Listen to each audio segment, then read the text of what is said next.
বান্দরবানে বৈরী আবহাওয়ার কারণে বিনোদন স্পটগুলোতে দর্শনার্থীদের আনাগোনা অনেকটাই কমে গেছে। বান্দরবানের বিনোদন স্পটগুলোতে তেমন কোনো দর্শনার্থীদের সমাগমও ঘটেনি। এ বিষয়ে আরও জানাতে বান্দরবান থেকে যুক্ত হবেন আমাদের সহকর্মী এইচ.এম. সম্রাট। সম্রাট, জানাবেন এই নিয়ে কি বলছে এই যে বিনোদন স্পটগুলোর যে কর্মকর্তারা রয়েছেন তারা কি বলছেন, এবং দর্শনার্থীদের আনাগোনা হঠাৎ করে কমে গেল কেন?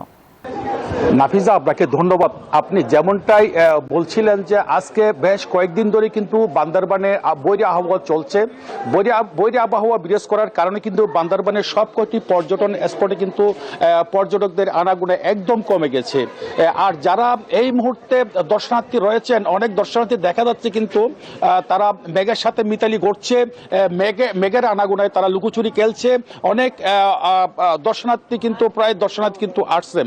কিন্তু আমরা বান্দরবানের যে বিনোদন কেন্দ্রগুলো রয়েছে, নীলগিরি, নীলাচল, মেঘলা এবং ঝুলন্ত সেতু, দেবতাকুম, চিম্বুক সহ একই চিত্র দেখছি যে বৈরী বা আবহাওয়ার কারণে কখনো বৃষ্টি, কখনো রোদ বা কখনো বাতাস, যার কারণে ভয়ে অনেকেই কিন্তু বান্দরবানে আসলেও কিন্তু দর্শনার্থীরা কিন্তু পর্যটন স্পটগুলোতে, বিনোদন স্পটগুলোতে কিন্তু যাচ্ছে না।